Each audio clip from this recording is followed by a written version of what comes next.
그동안 외로웠어? 아니, 괜찮았어?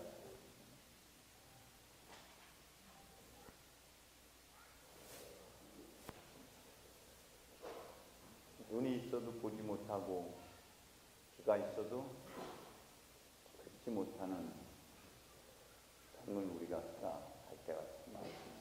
반면에 또 주님께서는 이런 축복을 선언해 주셨습니다. 지금 볼 수 있으니 행복하고 들을 수 있으니 행복하고. 여러분들은 어디에 속해 있습니까? 생명만이에 아니면은 지금 보는 데의 축복, 듣는 데의 축복 속에 거하고 있습니다. 시야의 독재성이라는 말씀을 여러분 혹시 들어보셨는지 모르겠습니다. 자기 어떤 선지식, 선입견, 자기 편견 안에 갇혀서 자기가 보고 싶은 대로 보고 듣고 싶은 대로 듣게 됩니다. 그 한 예로서 자라보고 놀랬던 가슴이라는 제한된 것 때문에 소뚜껑을 소뚜껑으로 인식하지 못하게 되는 것도 시야의 독재성에 갇혀 있는 부분이기도 하죠. 그것 때문에 실제를 보지 못하는 것. 오늘 바르티메오 소경이라고 하는 것도 단순한 어떤 육체적인 소경으로만 보지 마시고 여러분들이 갖고 있는 어떤 선지식, 선입견 안에 갇혀서 그 넘어 그 실제를 보지 못하고 듣지 못하는 상태. 적어도 내 생각엔 아마도 그럴 것 같아서 그것 안에서 그 허상공상 망상 안에 갇혀서 실제 않은 사실, 그 진리를 알아차리지 못하는 것, 그 소리를 듣지 못하는 것, 그것이 우리의 소경됨이 아닐까? 얘가 왜 이러죠?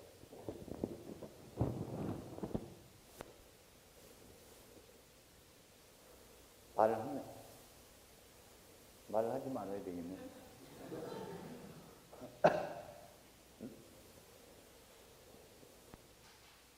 적어도 바르티메오라고 하는 티메오의 아들, 바르티메오도 같은 뜻이죠. 티메오의 아들이라는 뜻입니다. 아버지가 갖고 있는 명성 혹은 아버지의 그늘, 또 아버지가 갖고 있는 어떤 기대치, 이런 것에 가려서 실제 자신의 소리, 자신의 열망, 자신의 꿈과 비전을 접고 살아가는 사람, 그것을 알아차리고 그것을 보지 못한 채 그저 부모의 기대에 부응하는 삶을 살아가고 있는 것, 자신의 열정, 자신을 알아차리지 못한 채 살아가는 것, 여전히 보지 못하고 듣지 못하는 장애를 안고 있는 것 때문에 우리는 시각, 청각의 장애를 심리적 혹은 정신적, 영적 장애로서 바라볼 필요가 있습니다. 믿음은 들음으로부터라고 말씀하고 있죠, 사도 바울이. 듣기 위해서는 멈춤이 필요합니다. 듣기 위해서는 침묵이 필요합니다. 그래서 불교에서는 그런 무문관이라는 것, 겨울, 여름에 하한거, 동한거를 통해서 빗장 없는 문, 문 없는 문, 스스로 세상 소리를 듣지 않고 보지 않고 스스로가 자기 침잠 속에 빠져들어서 그 안에서 소리 없는 소리, 정말 억압된 소리, 갇혀있는 소리, 그 너머에 시야의 독채성에 갇혀있는 나로 하여금 그 너머의 실제, 그 너머의 진실을 볼 수 있기 위해서는, 보기 위해서는 깊은 생각의 침묵, 생각도 단절하고 여러분이 가지고 있는 모든 지식들, 선지식, 경험들을 다 내려놓고 깊은 침묵 속으로, 고요 속으로 빠져드는 것, 거기에서만이 참 소리를 듣고 참 나를 발견할 수가 있어요. 그 침묵 속에서만이, 그 생각마저도 다 내려놓는 자리에서 자기 안에 깊이 갇혀 있었던 열망, 자기 안에 억압되었던 그런 열정들, 그런 비전들이 누르는 힘의 강도가 크면 클수록 한계성을 느껴서 그것이 솟구쳐 나오는 것, 그 폭발해 나오는 그 소리를 듣게 되는 것. 그 자리가 오늘 티메오가 앉아있는 자리입니다. 티메오의 모습, 티메오의 아들 바르티메오의 소경됨은 단순한 육체적 소경이 아니라 그 너머에 보면 스스로 눈 감고 세상에 대해서 눈 감고 세상에 대해서 기막음의 자리, 그래서 억압된 참 자신의 소리를 들어서 듣게 되는 깊은 침묵 속에서만. 억압된 소리가 뭐였습니까? 그 억압된 소리가 눈 뜨고 싶습니다.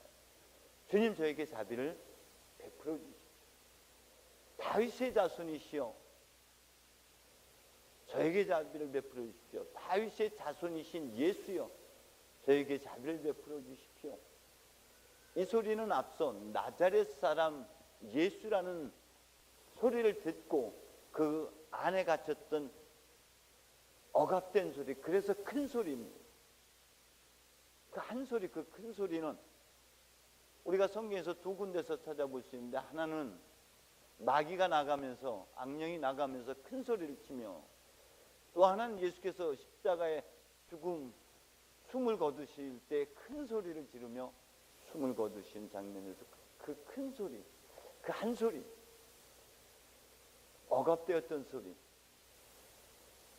여러분의 정말 바람, 여러분 시면에서 의식의 세계가 아니라 무의식의 세계에서부터 깊이 갇혀진 그 소리가, 그 열망이 무엇인지를 여러분 성찰해 봐야 됩니다.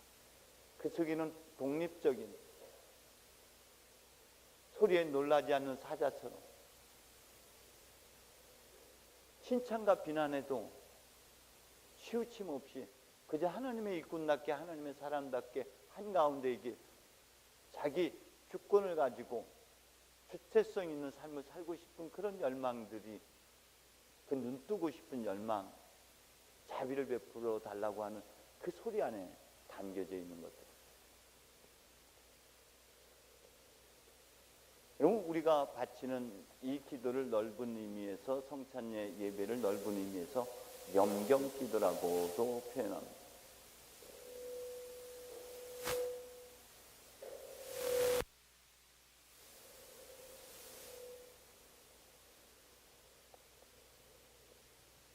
염경기도라는 것은 입으로 소리내서 바치는 기도이자 동시에 시편 암송이라든지 주의 기도라든지 아니면 아침 기도, 저녁 기도, 기도문을 가지고 바치는 그런 기도, 성찬례 안에 기도문을 가지고 우리가 바치는 이 기도들이 넓은 의미에서 다 염경기도에 속합니다. 생각 없이 외우면 소용이 없습니다. 그저 습관적으로 우리가 이 기도를 바치면 그 의미를 찾아내지 못합니다. 천천히 음미해 가면서 하나님에 대한 그리움과 열망을 가지고 그분에 대한 애정 어린, 사랑 어린 마음으로 그 갈망을 가지고 하나님을 염두에 두고 우리가 이 기도문 하나하나를 바쳐드릴 때, 그때 성령께서 여러분 가운데 운행하고 계신, 여러분 마음 안에서 움직이고 계시는 그 성령께서 어떤 단어나 문장에서 울컥,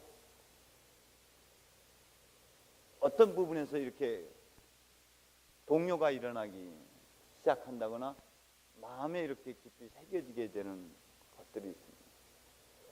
때로는 성령께서 그런 삶의 여정 속에서 겪었던 어떤 기억들을 다시 새롭게 떠올리게 하기도 합니다. 그때 성령께 여러분 자신을 맡겨드리고 성령이 이끄시는 대로 그 자리에 다가가 보면 그때 우린 이런 고백을 하게 됩니다. 상황 속에 갇혀 있지 않고, 대표적으로 우리가 성경에서 이 사람을 찾아본다면 예레미야 같은 경우가 있습니다.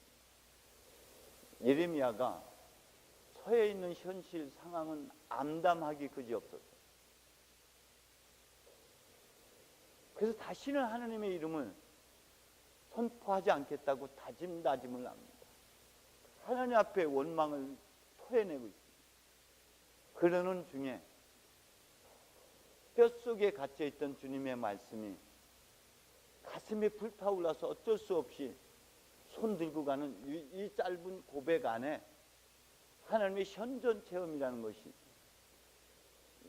예레미야 20장은 좀 더 읽어보면은 자기가 구렁텅이에 빠졌을 때 용사이신 하나님께서 당신을 구원해 주셨던 이 은혜들이, 과거의 기억들이 현재 지금 이 앉아있는 이 시간에 이 자리에 다시 새겨지고 다시 떠올라지는 이 상황들이 현존 임재 체험이라고 표현할 수가 있습니다. 다윗이 골리앗 앞에 서 있습니다. 그의 형들도 사울 왕도 어린아이에 불과한 그의 말을 믿지 못하고, 그랬을 때 다윗이 이렇게 얘기를 합니다. 자신의 경험을 다시 기억에 떠올리게 되죠. 어린 시절부터 자기는 아버지의 양떼를 맡아서 그 양떼를 지키는 목자로서의 역할을 했었는데, 사자나 곰이 공격해서 양을 물어갈 때 끝까지 쫓아가서 자기가 그 입에서 양들을 구해냈던 기억을 다시 떠올리면서 사울 왕 앞에서 이렇게 고백을 하죠. 사자와 곰으로부터 나를 구해 주셨던 하나님께서 적과 오랑캐쯤이야. 여기에는 어떤 설명이나 어떤 설득력 있거나 어떤 논리가 들어가 있는 것이 아니라, 이 말 앞에 사울 왕은 마음의 움직임이 일어나서 다윗에게 자신의 옷을 벗어서 그에게 주고 자신의 칼을, 생명과 같은 그 칼을 그에게 건네주면서 전장터에 나가는 것을 허락하게 됩니다. 이때의 다윗이 지금 과거의 기억들을 다시 되새겨서 성령 안에서 그 기억을 되새겨서 오늘 지금 안에 지금 하나님의 성령 충만하면서 하나님의 시각으로 하나님의 은총 아래서 지금 말하는 이 자리가 현존 체험이요 임재 체험의 자리가 됩니다.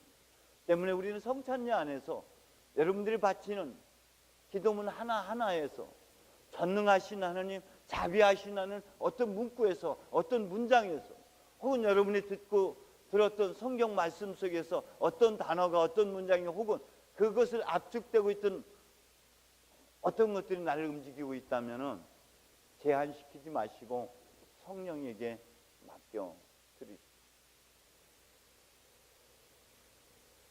여러분, 우리는 하나님의 은혜 안에 있었을 때에 그게 은혜인지를 알아차리지 못할 때가 너무나 많습니다.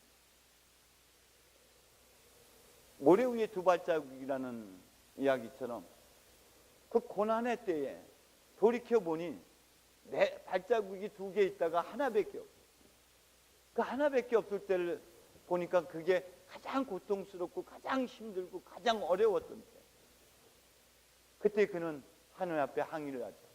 내가 가장 힘들었을 때, 내가 가장 고통스러울 때 주님은 어디 있었습니까? 주님의 답변은 뭐였습니까? 그 발자국은 내게 아니라 내 거요.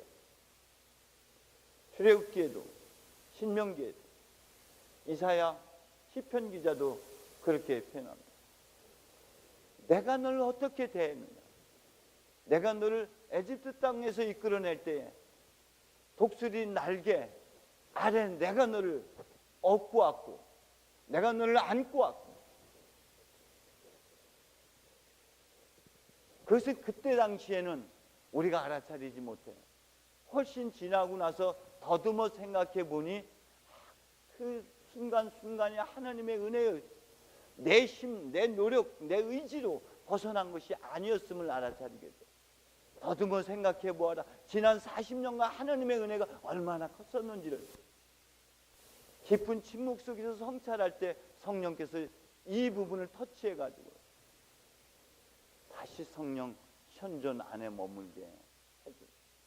제 삶을 돌이켜봤어요, 한 주간. 근데 제 삶의 여정 속에서 제 기억 속에서는 하나님이 내가 기도한 대로 내가 원했던 대로 나의 발걸음을 이끌어준 적이 한 번도 없더라고요. 그런데 모든 순간이 하나님의 은혜였어요. 제가 신학교 다닐 때 잘못 하느님 앞에 고백한 게 있어요. 지금도 아직 한쪽 가슴이 숙제가 안 풀려서 지금 무겁고 몸을 안고 있습니다. 하나님, 내가 교회 5개를 개척하겠습니다. 쓸데없는 말을 했어요, 제가. 내가 미쳤나 봐. 근데 이 마음을 내게 아니라 하나님께서 불러일으켜 준 것이었더라고요. 그리고 그 여정에서 광명교회를 개척하고 내 신부 더러워서 못해 먹거든. 내 신부 안 하고 평신도로 내가 교회 개척하겠다. 그런 아픔도 겪어가면서 다시는 애 낳나 봐라. 애 안 낳을 거야 했는데 또 낳더라고.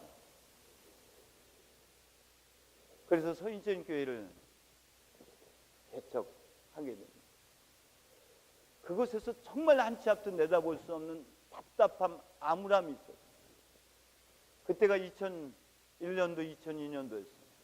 교회 건축을 하기로 하고 당시에 IMF 이후에 나타났던 현상 중에 하나가 우리가 그 건물을 1억에 전세 들고 있었는데 주인장이 은행 이자가 떨어지니 이제는 전세금, 원금을 돌려줄 테니 월세로 있으라고. 한 달에 월 200만 원을 내고 있으라고 그러는데 그건 불가능했던 일이에요. 같은 200만 원이면은 내가 한 4억 정도면은 그 이자가 되더라고요. 그러면 차라리 3, 4억을 빚을 얻어서라도 땅을 사고 건물을 짓는 게 내게 될 것 같아서 무모하게 교인들하고 땅을 샀어요. 계약하는 날부터 난 행복해질 줄 알았는데 숨도 못 쉬게, 밥도 안 넘어, 물도 안 넘어. 왜? 중도금도 치러야 되고 끝전도 치러야 되고. 근데 당시 교인들은 담보로 잡힐 만한 집을 갖고 있는 분도 없었어. 그냥 울고만 싶었어. 그때 한치 앞도 내다볼 수 없는 이 절망의 깊은 구렁텅이 속에서 한 음성을 듣게 돼. 내가 다 이루고 난 다음에 네가 비로소 내가 하나님인 것을 알게 될 거야. 아주 미세한 소리였어. 그걸 2번이나 체험하게 됩니다. 하나님께서 이루셔서 그걸 넘어섰어요. 그 한 중심에 있었을 때 몰랐습니다. 지나서 보니 이거는 오로지 하나님께서 행하신 일이었지 사람의 애써 노력하고 열정을 가지고 몸부림쳐서 되어진 게 아니라 하나님께서 행하신 일이에요. 그 과정에서 또 병이 도졌어요. 교육개척 하나를 또 하고 싶어. 그래서 그 마음은 참 바보 같은 마음이에요. 그래서 시흥교회를 개척하게 돼요. 근데 이 병이 끝나고 나니까 또 생겼어. 그때가 박주교님이 이제 주교님으로 서품 받게 되는 그때 김포교회를 1년 동안 준비하고 김포교회를 하고, 지금 돌이켜보니까 그런 마음도 내게 아니었고, 그 모든 일을 이룬 것은 정말 사람으로서 해낼 수 없었던 엄청난 일들을 하나님께서 행하셨습니다. 그 모든 순간이 하나님의 은혜가 한순간도 떠나본 적이 없는 거예요. 그때 정말 힘들었지, 정말 아팠지, 정말 힘들었어. 그런데 바로 그때가 하나님께서 날 쥐어잡고 있을 때고, 그때가 하나님 내가 가장 중심 안에 안겨 있었을 때였다. 그게 더듬어 생각해 보니 그게 다시 떠오르고, 지금 제 안에 그 열정이, 그 하나님의 뜨거움이 지금 여기에 있는 거예요. 이게 우리가 기도문을 가지고 기도하다가, 묵주 기도를 하다가, 여러분 렉시오나 향신 기도를 하다가 이 단어와 이 문장을 하나님이 도구로 써서 성령께서 그걸 터치시켜서, 그것 자체가 관문인 거예요. 그것 자체가 목적이 아니라 그걸 통해서 하나님께서 우리 내면의 것들 어떤 부분을 터치시키고 그게 끄집어 올라져서 지금 오늘 이 충만함으로 살게 하는 것이, 여러분 우리가 바치는 이 영갱기도 성찬예에서 일어날 수 있는 일들이고, 반드시 여러분 이런 체험들을 경험해야만 돼요. 이것이 여러분 욥이 눈 뜨는 자리예요. 지식에서 지혜로 넘어가는 자리, 율법에서 복음으로 넘어가는 자리. 우리가 알고 있었던 그 하나님에 대한 믿음을 가지고 열정을 가지고 지금껏 살아오는데, 어느 한순간 이 하나님에 대한 의심이 생기고, 하나님이 아닌가벼, 하나님이 안 계신 것 같은 그런 황량한 사막 같은 경우를 경험하게 돼요. 그때가 여러분 성경에 보면은 욥의 고난의 시기이고, 엘리야가 엄청난 바알과의 싸움이 끝난 이후에 일어났던 사건들입니다. 이게 지식에서, 율법에서 가슴으로 넘어가는 자리. 눈 뜬다는 게 육체적 청각이 회복되는 것이 아니라 가슴에 갇혀 있었던 하나님의 불이 다시 지펴지고, 주님께서 내가 불을 지르러 왔다고 말씀하셨어요. 그 불이 다시 내 가슴에 붙여져서 가슴으로 마음으로 알아차리는 것. 그런 능력이 하나님, 전능한 하나님인 줄로만 알았더니 그 하나님을 넘어서서 미세하게 소리 속에 숨겨져 계신 하나님이셨고, 내가 알던 하나님이 아니라 가슴으로 알아차렸던 그 하나님, 이게 욥의 고백이에요. 이것이 바르티메오가 가슴으로 고백되어지는 자리입니다. 벳사이다의 소경에서 두 번째 눈뜨면 자리, 신앙적인 어떤 열정, 가슴으로 하나님을, 가슴이 열려지고 마음으로 하나님을 알아차리는 이 뜨거움의 자리가 여러분 눈뜨면 자리예요. 신앙의 눈은 우리의 청각에 달려있지 않고 가슴의 뜨거움, 가슴 안에 숨겨진 하나님의 성령의 불 안에 있습니다. 기도하겠습니다.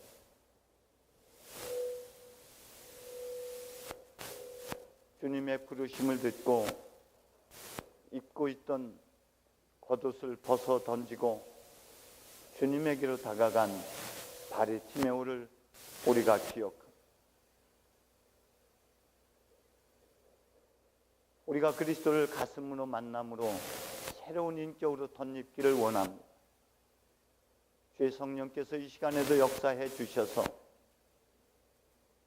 우리의 기억 저변에 숨겨져 있는 하나님의 불, 하나님의 은총을 되찾을 수 있도록 은혜 베풀어 주시옵소서. 이 성찬례의 시간을 하나님께서 온전히 주관해 주옵소서. 예수님의 이름으로 기도합니다. 다 함께